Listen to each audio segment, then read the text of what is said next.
Alright everybody, welcome back. Nimager here, and we are doing another day of Faction Wars hard walkthrough, so we can go through all the stages and figure out how we can get the amazing Polara Fireheart at the end. Today we're going to be going through the Barbarian Crypt, all 21 stages as usual. Starting at the beginning, I will go through relatively quickly, and then we get towards the end, I'll pull up some of the waves and we can look at what some of the tricky parts might be. I will show off some useful champions, things that I used for fighting. However, I will not be showing any sort of free-to-play guide, and I will not be showing a lot of champions that I don't have. If I don't have experience with the champion or know a little bit about them, I'm not going to be calling them out. That said, it is time to get started. We are looking at Stage 1, placing 10 stun debuffs if you have the fusion, and I hope you do, of our mans. A2, placing a stun on all enemies after stealing turn meter. Gonna get this done really easily. If you've got Odin from this event with all of the Norse gods, I believe it was, he's going to be another great one for the stun. Outside of that, the free champ for here is going to be Syl, attacks all enemies, stun, really easy stage. Number 2, provoke debuffs. They are a little bit more common in the faction than some of the others. We've got the mythical, obviously, in Elaz. On the A3, it is a single target, however. The biggest one here is going to be Freya. On the A1, you've got a provoke, 25% chance booking up another 15%. Just spammer A1, you'll get the provokes out. The new champion of Bayek attacks all enemies, places a provoke for 1 turn.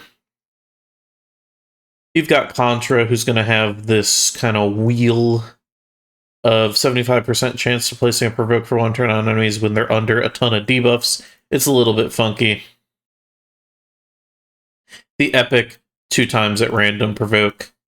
And then I actually have Sentinel built for siege defense, and he's going to have an A1 provoke as well. So plenty of options to be able to place provoke in this faction with a few free to play. Freeze debuffs. We go into the debuff screen and we pull up the freeze. Free champion, Yakarl. Thank God he's free. He's about the only champion here that's going to do it. Apparently, if you have Anointed, he's got an A1 freeze, but hopefully by the time you're on Faction Wars Hard, you got Yakarl from the shop, and he'll make it a breeze. HP burn. Again, if we go in here, this is going to be a pretty easy one for this faction. Elaz is going to be the big one on his form 2. Technically free champion in Chronum if you are done the amazing task of going through 6 referral accounts to get him. He's got HP burn on his A3. And most likely champion that you guys will have would be Farakin on the A2. He's placing a burn. Do it 5 times. Not too bad.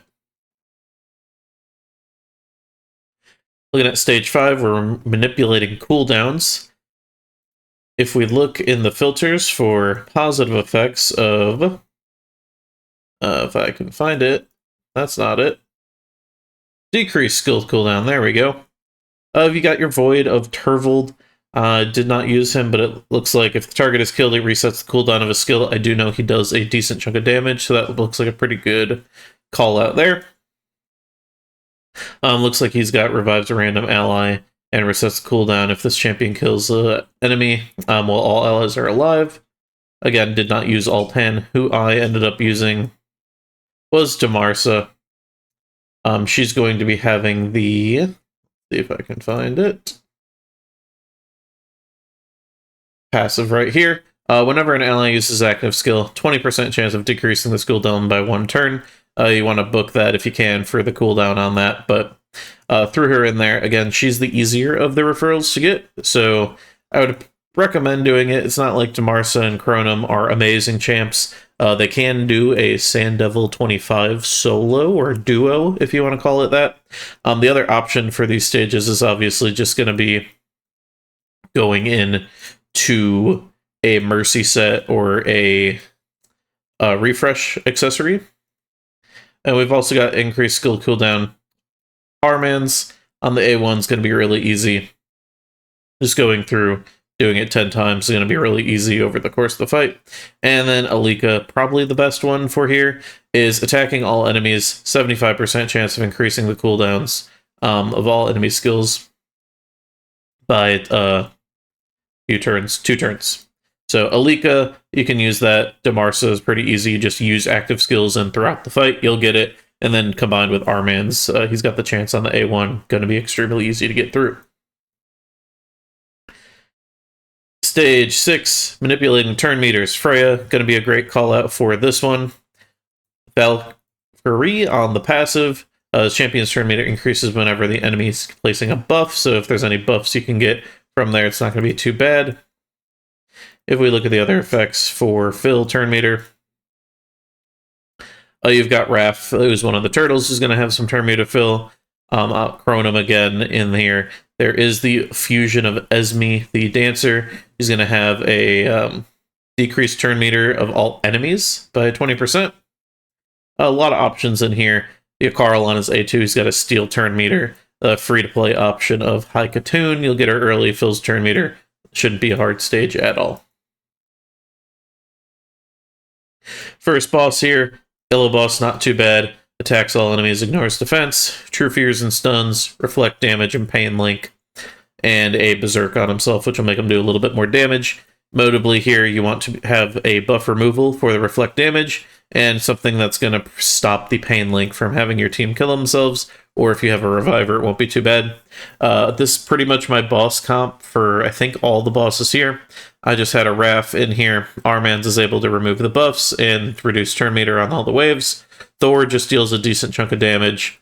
Odin can also remove buffs and stun waves. And then Alaz was kind of just my generic nuker, but he could be anybody. Yakarl can deal damage. You could throw in Freya to help with cleanses. There are plenty of champions. Syl for a reviver if you want one in there. Overall, I don't think the bosses in the Barbarian faction are too bad. This was actually my first faction crypt that I cleared. If I want to tell you the difficulty of anything, that'll say it's pretty easy, at least to me. HP burn debuffs again, same champions that we called out previously. No struggle there. Look at that, 15 stuns. Odin, Arman's, everybody we called out previously. Going to be extremely easy to run through this. Using 3 epic champions, you can throw in any 2 legendaries that are going to carry the fight. If Arman's is one of them, then you pretty much can run with just him and throw in 3 food epics, and he can clear it, even if you get him some crit rate. Your best epics in this faction that I am knowledgeable in is going to be your Alika with the turn meter change, your Farakin, who's used in so much content outside of that, and then just throwing in the High Katoon. You can throw in any epic, and it's not really going to matter. The legendary is so good. If you've got Arman's, he's just going to carry the fight. You've got so much wave abilities to kind of just take out within the free champions that they've released here. Yakarl with all the freezes, that there shouldn't be too much of a struggle. 11, provoke debuffs. You can see this one actually took me a little bit longer because I was using Freya, but same concept as going in earlier, just going in with the A1 for Freya. Any of the other champions that place provoke you can work in as well, or if you don't have any of them, an AoE on a few champions using a provoke set won't be too bad. You could throw a Syl who's got an AoE, and then just gets a little bit of chance on the A1 as well. Just throw her in a provoke set, and you'll get it done eventually. Biggest thing there is just making sure you don't deal too much damage. Another one right here that could be difficult, specifically without 2 champions, is going to be making sure you kill with ally attack. Easiest one's going to be Farakin. If you have him, no difficulty at all. If you do somehow happen to be missing him, Alaz has the counter attack on his A3, which isn't going to make it too hard.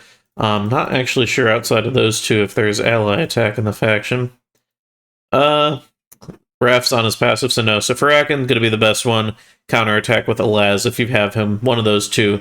Farakin's used in so much other content that I would imagine most people will have him. 13. Do not receive more than 10 debuffs. Pretty easy. Either just kill the waves, stun the waves with Arman's, Odin.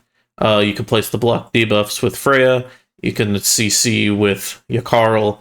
Really easy stage to go through. 14, another boss. The green boss is attacking one enemy, another enemy if they're under more debuffs, placing poisons and taking decreasing turn meter, not taking. Poison sensitivity and more poisons, removing all buffs, and then a chance of HP burn. Overall, this boss isn't very difficult. Just make sure you don't buff up right before the remove all buffs. Again, this is the comp that I ran. I think back when I did this, I didn't have Raph, so I might have put a Freya in there. But either way, just any sort of CC for the wave clear, or just a Thor to clear the waves, and then any sort of nukers for the boss is going to get the job done. 15, beat the stage with all champions alive. Here, the only call out that we've called out in a few other videos is just the dwarf wave at the end. Remember, they will have stone skin. However, this is a guaranteed removal if you have enough accuracy. So if you have your R-Man's A3 to sheep them and remove all their buffs, if you've got the Odin on the A2, if you've got any other buff removal here, all you got to do is remove the buffs, stun them, and it's a really easy clear. You can also just wait it out with your own stone skin, but that's just significantly harder. It takes a little bit more time. Easiest option is just going to be remove them with buff removal, and then there's plenty of options within the faction to get through it. 16, don't let your enemies use any active skills. This one, again, you can just nuke through as much as possible. If I pull up stage 16 on here, your biggest thing is just going to make sure you clear the Garrel on the first wave. If she ends up getting a turn, she could protect the team, let them get any of their skills off. Overall, it's not too bad. The Garrel post-buff will heal a lot, so you might need a bit more damage to take her out, and then a second nuke to take out the rest of the champions. Again, CCing with R-Mans, though, just makes it extremely trivial. Same with wave 2, you can just CC or nuke them. It's not going to be too bad. And third wave, again, CC or nuke them. Not going to be too bad. If you let Bull go, you'll get stunned and probably have a bad time, but your CC should be faster anyway, because you can't let them use any active skills. The waves aren't going to be too terrible. And then, like we mentioned earlier, if you have Alika, she's got the, looks like it's on a 3-turn cooldown of decreasing all the skill cooldowns. You can throw her off on probably wave 1. Make sure you got everything up for wave 2 to just nuke it down, and she'll have this back up for wave 3. Makes it pretty easy to get through.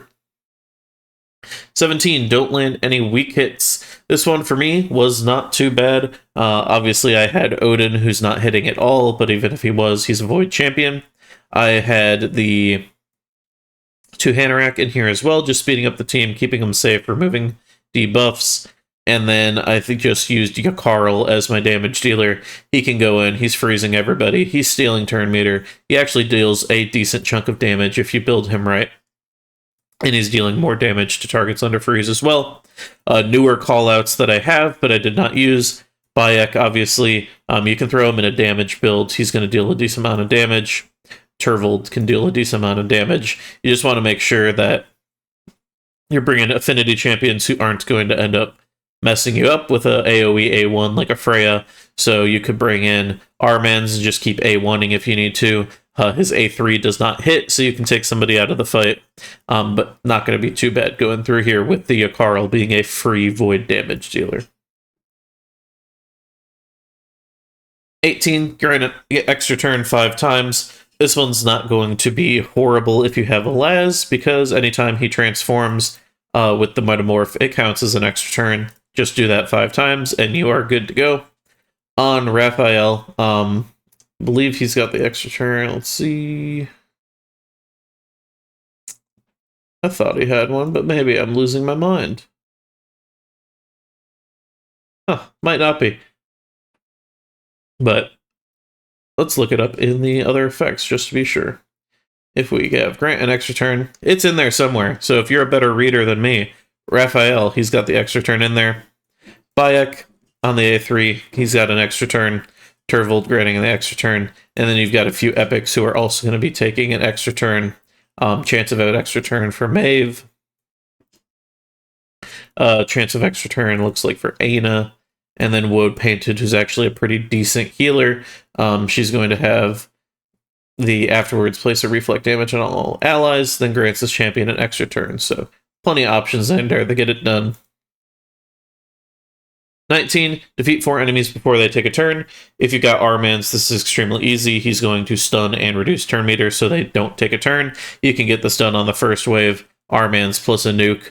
Probably going to be the best bet. Otherwise, just run 1 or 2 nukers, take them out on each wave. Really not a struggle in this faction. 20, keep all your allies above 75% HP. This one, again, is going to feature Hegemons on the wave. So, on the first wave, you got the Hegemon in there. You want to make sure, just put 3 of any of your champions in Stone Skin, whether it's the supports or the damage dealers, does not matter. It's going to mess up Hegemon's AI, and he will just use his A1 instead of the nuke ability.